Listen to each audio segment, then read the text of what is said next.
Mahama's running mate, Professor Opoku-Agyemang, has fumed over what she says is the failure of CSOs to raise concerns about corruption in the Akufo-Addo government. Professor Opoku-Agyemang says the erstwhile John Mahama administration tackled corruption decisively, citing a declaration of assets by then government appointees and the prosecution of NDC officials involved in acts of corruption. She charged civil society organizations to be bold and criticize President Akufo-Addo of his inability to deal with acts of corruption, which she says has contributed to the poor performance of the country's Corruption Perception Index ratings. She was speaking to officials of the Ghana Integrity Initiative as part of her working visit to civil society organizations.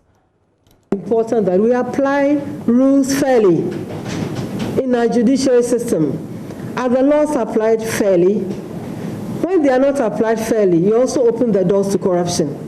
When people don't feel they are included in what is going on, or that they are not respected, or when people feel that their voices don't matter, you are also creating the windows for corruption to thrive. So yes, it's about the money. That's very important. That's critical, number one. But it's also about people feeling that they are obligated to be transparent, because they see that those who are not transparent are punished.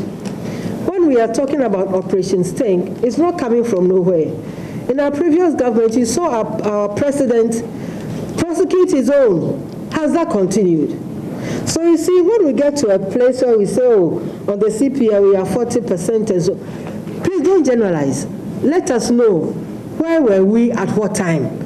Let that be a kind of incentive for parties even to compete that, oh, in my time I was high. But if you generalize that is all of us are, then we're all in this together, so we can relax. And that generalization, I think, is not helpful. So let us know who's been able to prosecute his own, who has not been, and what has been the response to that. So it's not all the same. If it's all the same, this whole thing is a waste of time, and I don't think it is. The differences are there, the weaknesses are there, the strengths are there, we can strengthen them, the gaps are there, we can close them, and that way we can make serious progress in our country.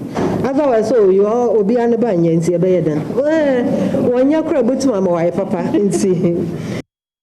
Professor Opoku-Agyemang also criticized what she described as selective application of the law, saying it amounts to corruption. Her comments come on the back of recent attacks targeted at the judiciary by Asin Central MP Kennedy Japan, for which he has rendered an apology. Professor Opoku-Agyemang believes the law must be evenly applied, as happened in the Muntie 3 case.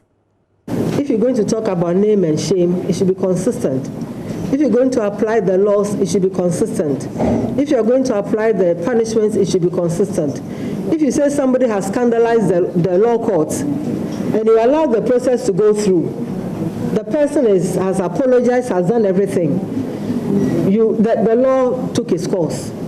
The person was fined, the person was sentenced, the person is in prison. You say, okay, clemency. It is part of the judicial system to apply for clemency, and people pretend they don't understand why there should be a petition. Another person does the same thing, also scandalizes the court, and just says, oh, he's come to apologize, so he's okay. That is corruption. And I want to see that also highlighted.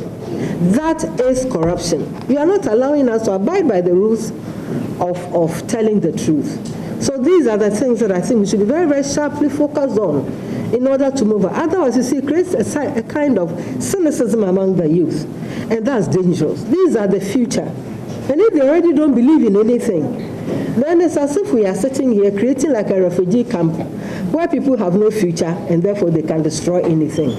That should not be our bane. Meanwhile, Executive Director of GII, Lindo Forukwafu, observed that in spite of efforts by government, the canker remains a challenge. She believes the lack of political commitment in the fight against corruption is making the practice more attractive. We are all aware that corruption affects development. It causes conflict and erodes the trust of citizens in government. In Ghana, despite efforts by our government to put in place institutions and legal frameworks to address the canker over the years, truth be told, corruption is still a problem in our dear nation. as a result of inadequate, if not lack, of strong political commitment to sanction the corrupt and ensure the recovery of stolen wealth.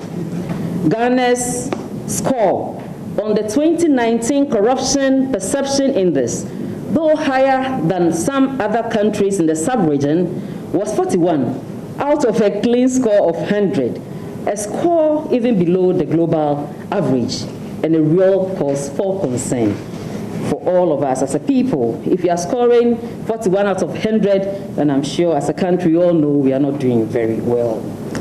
As we go into the December elections, it is important to note that corruption remains a major issue for citizens as it affects efficient and equitable service delivery with implications for their quality of life.